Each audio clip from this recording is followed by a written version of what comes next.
대학은 망했다. 배우는 게 없다. 이건 학생들만의 불만이 아닙니다. 교수들도 말합니다. 이제 대학의 역할이 사라졌다고. 지금 한국의 대학은 위기입니다. 입시는 여전히 전쟁이고 대학에 들어가도 배움보다 스펙 경쟁이 우선입니다. 그리고 결정적인 건 AI 시대의 대학이 왜 필요한가에 대한 답을 아무도 제대로 못 내놓고 있다는 점이죠. 학생은 대학이 시간 낭비 같다고 하고 교수는 연구 인프라가 없다고 하고 기업은 대학이 시대에 뒤떨어졌다고 합니다. 이건 단순히 교육 문제가 아니라 한국 사회 경쟁력의 뿌리 문제입니다. 한국 대학의 위기는 세 가지로 정리됩니다. 첫째, 서열 중심 구조. 대학 간 협력보다 경쟁만 남았습니다. 서울대, 연고대, 그 외로만 구분되는 구조에서는 세계적 연구 인재가 들어올 이유가 없습니다. 둘째, 인재 유치 시스템 부재. 홍콩과학기술대처럼 글로벌 교수에게 적극적으로 오퍼를 제시하는 문화가 없습니다. 오면 좋고 말면 말고. 이게 현재 한국 대학의 태도입니다.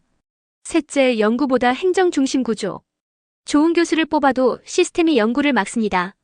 행정보고서, 평가 지표, 형식적 회의가 창의성을 잠식하고 있습니다. 이 구조를 바꾸려면 대학의 사고방식부터 달라져야 합니다. 첫째, 교수는 교체 대상이 아니라 투자 대상이다. 홍콩과학기술대는 교수 한 명을 영입할 때 연봉, 연구비, 연구팀 구성까지 패키지로 제시합니다. 제발 와달라는 태도죠. 이게 글로벌 리크루팅의 기본입니다. 둘째, 세계 풀풀에서 뽑아라. 한국은 아직도 국내파 교수 중심입니다. 어차피 돌아올 거잖아라는 사고방식. 하지만 진짜 경쟁력은 국적이 아니라 실력입니다. 셋째, 연구와 교육의 균형을 설계하라. AI, 바이오, 로봇 시대의 교육은 단순 강의보다 프로젝트형 연구 기반으로 바뀌어야 합니다. 미국, 홍콩은 이미 그렇게 움직이고 있습니다. 홍콩과기대, 싱가포르대, 코넬대. 이 대학들의 공통점이 뭔지 아세요? 세계에서 두뇌가 모이는 입구라는 겁니다. 그런데 한국의 대학은 학생은 떠나고 교수는 떠나고 아이디어도 떠납니다. 요즘 한국의 대학이 위기라는 말 낯설지 않죠? 입시는 지옥이고 대학은 취업학원으로 전락했으며 배우는 것보다 친구 사귀는 곳이 되어버렸다는 말까지 나옵니다. 하지만 더 큰 문제는 따로 있습니다. 좋은 대학이 없으면 좋은 나라가 될 수 없다. 이건 감정이 아니라 구조의 문제입니다. 지금 홍콩, 싱가포르, 미국은 대학이 국가의 두뇌 유입 루프 BRAIN 인플로 루프 역할을 합니다. 똑똑한 외국인 학생이 오고 남고 창업하고 그게 결국 국부가 됩니다. 이 차이는 목표의식에서 출발합니다. 홍콩과기대, 싱가포르대는 아시아 1등을 넘어 세계 탑이 되겠다. 이게 기본 전제입니다. 구성원도 다국적이에요. 중국인, 홍콩인, 한국인, 서양 연구자. 모두가 세계 시장을 기준으로 사고합니다. 눈높이 자체가 글로벌이에요. 반면 한국의 대학은 우리는 한국 탑이라는 한계 안에 머물러 있습니다. 물론 국내 1등이지만 국제적으론 닫힌 생태계로 남아 있습니다. 이 차이를 줄이려면 세 가지 전략이 필요합니다. 글로벌 리크루팅 시스템 구축. 좋은 교수는 뽑는 게 아니라 모셔오는 겁니다. 홍콩과기대는 교수 영입 시 이 연구실을 맡아달라라며 연구비팀 연봉을 패키지로 제시합니다. 한국 대학은 오면 좋고 말면 말고 태도에서 벗어나야 합니다. 대학을 국가 전략 자산으로 본다. 대학은 단순한 교육기관이 아니라 국가 기술력의 전초기지와 인드디 게이트웨이입니다. mRNA 백신처럼 대학의 연구가 산업과 협력할 때 혁신이 폭발합니다. 유학생 연구인재 산업인재로 연결되는 루프 설계. 미국의 실리콘밸리 기업 CEO 중 4명은 외국 출신입니다. 하지만 모두 미국 대학을 거쳐 남았습니다. 앨런 머스크 스탠퍼드, 구글 CEO 순다르 피차이, 엔비디아 젠슨 황. 모두 대학이 입국로였던 거죠. 한국 대학이 이 루프를 잃으면 AI 시대에 머리 좋은 사람은 다 외국으로 빠져나갑니다. 한국 대학이 왜 세계 무대에서 외면받고 있을까요? 같은 교수 같은 연구인데 홍콩에서는 박사 지원이 몰리고 한국에서는 단 한 통의 메일도 없습니다. 이 이야기를 들으면 대한민국 교육의 현실이 얼마나 심각한지 느끼실 겁니다. 외국인 비율의 격차. 홍콩, 싱가포르, 북미 주요 대학의 외국인 교수 학생 비율은 50%에 달합니다. 하지만 한국은 510% 수준이며 그마저도 검은머리 외국인이 대부분입니다. 즉 글로벌 다양성이 사실상 부재한 구조입니다. 연봉 격차. 홍콩, 싱가포르 상위권 조교수 연봉은 2억 원을 넘습니다. 하지만 한국은 절반 이하. 거기에 강의 부담까지 훨씬 높습니다. 인재가 남지 않는 이유가 분명합니다. 연구 환경의 차이. 홍콩은 연구자가 몰입할 수 있도록 집도 제공하고 행정 업무도 최소화합니다. 하지만 한국은 행정, 강의, 평가 등 부수적 업무로 대부분의 시간을 소모합니다. 브랜드 파워의 부재. 연세대, 고려대, 서울대 등 국내 명문이라 해도 글로벌 랭킹에서 대학 취급조차 못 받는다는 평가가 나옵니다. 우리가 대단하다는 자부심이 사실은 폐쇄적 구조의 결과일지도 모릅니다. 외국인 연구자 유입 확대. 국적보다 역량 중심으로 채용 구조를 바꾸어야 합니다. 연구 환경 개선. 강의 행정 부담을 줄이고 연구 중심 시스템으로 전환해야 합니다. 국제 협력 강화. 홍콩, 싱가포르처럼 글로벌 인재와의 교류를 일상화해야 합니다. 대학의 브랜드 전략 수립. 국내 경쟁에 머물지 말고 해외에서의 명성과 평판을 체계적으로 관리해야 합니다. 한국 교수들은 왜 이렇게 힘들게 일하는 걸까요? 같은 학문을 가르치는데 홍콩에서는 2과목, 한국에서는 6과목을 맡습니다. 세계가 부러워하는 인재들이 한국 대학을 외면하는 이유, 그 속엔 냉정한 현실이 있습니다.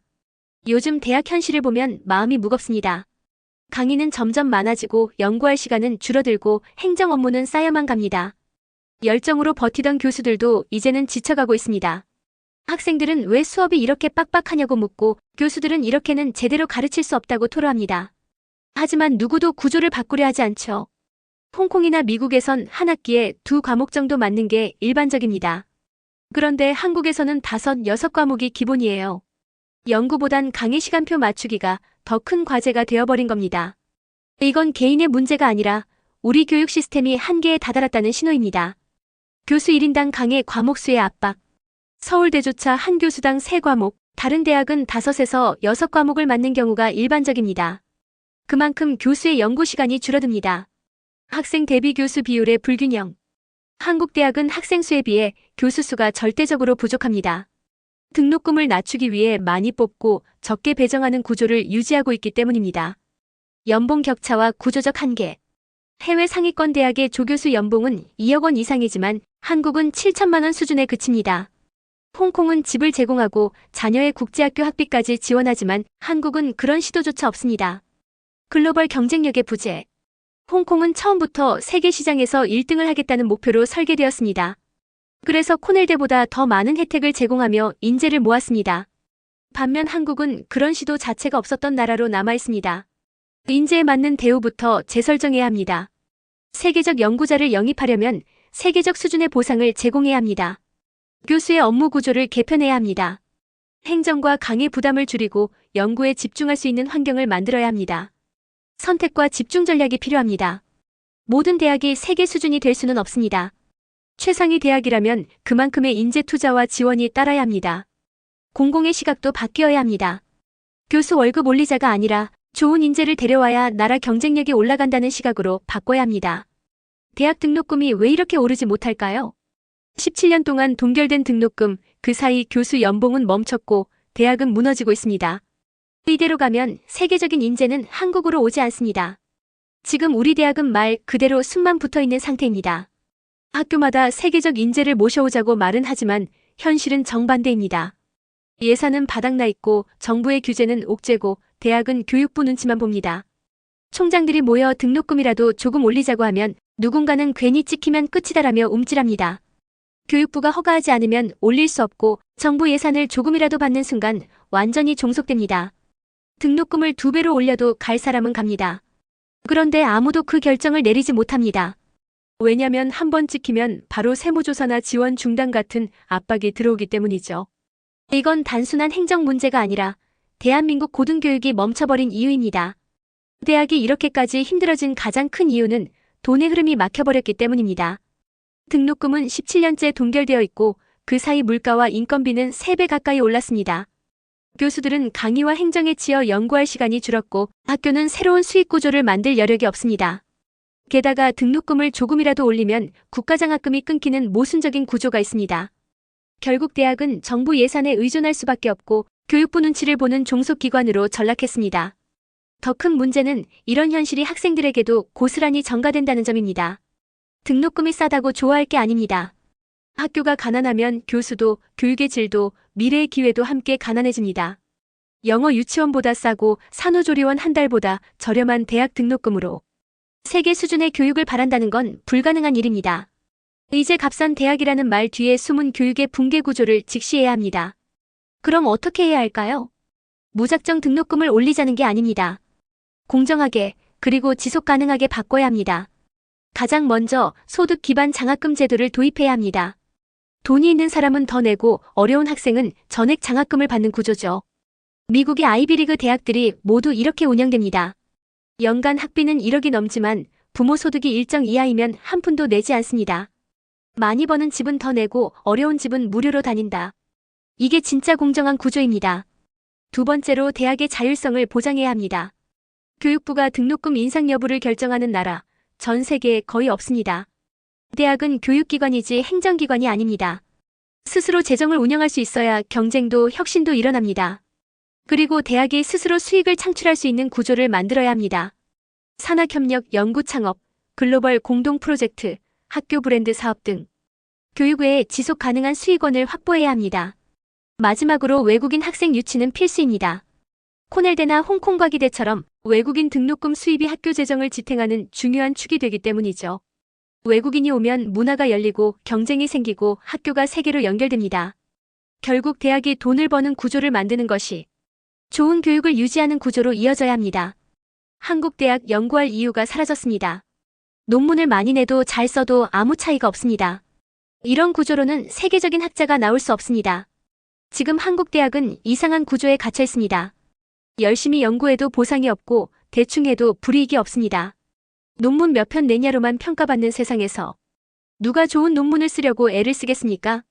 결국 교수들은 필요한 숫자만 채우는 논문을 내고 대학은 성과가 있다며 숫자로 보고서를 꾸밉니다. 그러는 사이 연구의 질은 떨어지고 세계적 경쟁력은 사라집니다. 이건 단순히 교수들의 문제가 아니라 대한민국 대학 시스템 전체가 양적 평가에 갇힌 결과입니다. 문제의 본질은 인센티브가 잘못 설계되어 있다는 겁니다. 한국 대학의 연구평가 구조는 논문의 질보다 개수를 중요하게 여깁니다. 한 편의 세계적 논문보다 아무도 읽지 않는 5편의 논문이 더 높은 점수를 받는 구조죠. 이러니 연구자는 더 깊이 파고들기보다 빨리 쓰고 빨리 내는 논문을 선택합니다. 그게 생존의 기술이 되어버린 겁니다. 반면 해외 대학은 완전히 다릅니다. 코넬대, 홍콩과기대 같은 곳은 연구 업적이 연봉과 직결됩니다. 3년마다 연구 성과를 평가하고 잘한 교수는 연봉이 9% 오릅니다.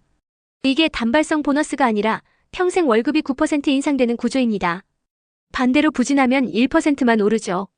이 작은 차이가 20년 뒤엔 연봉 2배 이상의 격차로 이어집니다. 즉 잘하면 평생 이익 못하면 자연스러운 퇴출이 되는 구조입니다. 그래서 그들은 밤새 연구하고 교수 스스로 발전하려는 선순환이 일어납니다. 한국 대학엔 이런 장치가 없습니다. 잘해도 똑같고 못해도 똑같습니다. 결국 연구보다 외부 강연, 자문, 프로젝트 등 다른 주머니를 채우는 일에 눈을 돌리게 되는 겁니다. 그렇다면 어떻게 바꿔야 할까요? 답은 간단합니다. 열심히 하는 사람이 더 보상받는 구조를 만들면 됩니다. 먼저 연구평가 기준을 질 중심으로 재설계해야 합니다. 논문 편수로 점수를 매길 게 아니라 학문적 영향력과 피인용수, 국제적 학술지 등급을 기준으로 삼아야 합니다. 양보다 질을 보여주는 지표를 만들어야 연구자가 방향을 바로잡습니다. 다음으로 성과형 보상 제도를 도입해야 합니다. 해외처럼 매년 연구평가를 하고 성과가 높으면 연봉의 일정 비율을 연구 인상시키는 구조.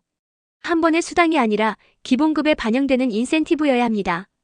또한 연구 중심 대학과 교육 중심 대학을 구분해야 합니다. 모두가 연구를 잘할 필요는 없습니다. 강의를 잘하는 교수에게는 교육 인센티브를, 연구를 주로 하는 교수에겐 연구 인센티브를 주는 방식이죠. 한 줄 세우기식 평가를 버리고 전문화된 평가로 바꿔야 합니다. 마지막으로 학과 간 경쟁 구조를 투명하게 만들어야 합니다. 홍콩과기대처럼 상경대, 공대, 인문대 단위로 성과에 따라 재정을 차등 배분하면 학과 전체가 함께 발전하려는 긴장감이 생깁니다. 이런 구조가 자리 잡아야 교수들이 논문을 쓰고 싶은 대학, 세계 인재가 들어오고 싶은 대학으로 변할 수 있습니다. 왜 한국 대학엔 외국인 교수가 이렇게 적을까요? 홍콩, 싱가포르, 심지어 대만보다도 훨씬 낮은 비율입니다. 문제는 돈이 아닙니다. 시스템입니다. 외국에서 유능한 교수를 한국으로 모셔오려면 당연히 연봉이 중요하겠지만 그건 시작에 불과합니다. 한국 대학은 지금 들어오고 싶지 않은 구조를 갖고 있습니다. 모든 회의가 한국어, 모든 행정문서가 한국어, 생활 인프라조차 외국인을 고려하지 않습니다. 그런데도 우리는 이렇게 말하죠. 한국에 왔으면 한국어를 배워야지.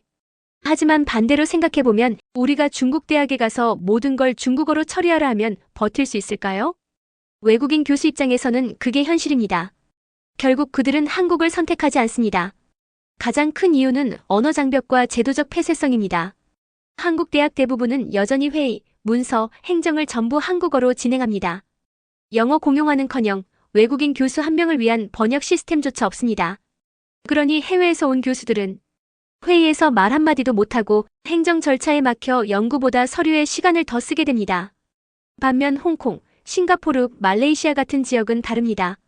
불편하더라도 영어를 공용 언어로 사용합니다. 모든 문서를 영어와 자국어로 함께 제공합니다. 이런 단순한 변화 하나로 외국인 교수들이 머물 수 있는 환경을 만든 겁니다. 두 번째 이유는 정주 여건의 부족입니다. 홍콩에는 서울 인구의 10분의 1도 안 되지만 국제학교가 80개 넘습니다.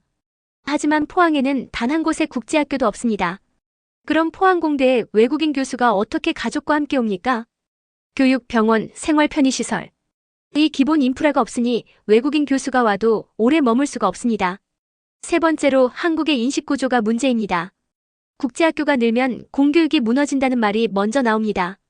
하지만 선진국은 그 반대입니다.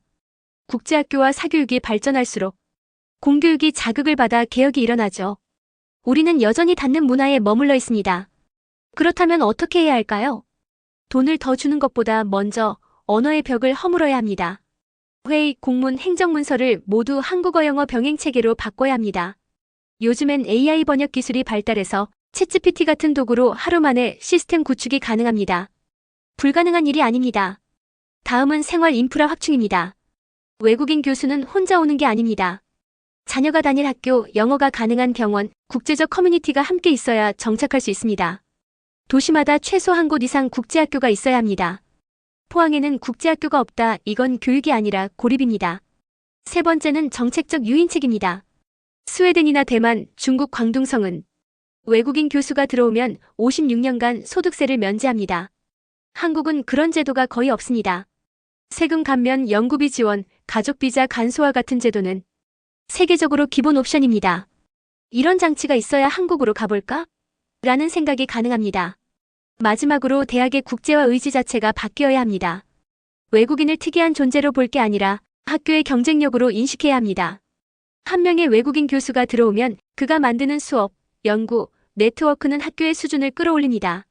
이걸 숫자로만 볼 게 아니라 전략적으로 봐야 합니다. 홍콩, 싱가포르, 말레이시아는 이미 영어 공용화로 글로벌 캠퍼스가 되었습니다. 한국은 여전히 불편하니까 그냥 한국어로 하자에 머물러 있습니다. 이 작은 차이가 대학의 세계 순위를 결정짓습니다. 외국인을 불편하게 만드는 시스템은 결국 한국 학생도 세계로 나가지 못하게 만듭니다. 닫힌 대학은 나라를 닫게 만든다. 이건 지금 우리가 겪고 있는 현실입니다. 지금 영상을 보신다면 외국인 교수 문제를 단순한 인건비가 아닌 국가 경쟁력의 문제로 봐야 합니다. 언어, 인프라, 제도 어느 하나만 바뀌어도 달라질 수 있습니다. 지금이라도 대학이 먼저 바뀌어야 합니다. 문서를 영어로 변기하고 외국인 교수가 불편하지 않게 만드는 것. 그게 첫걸음입니다.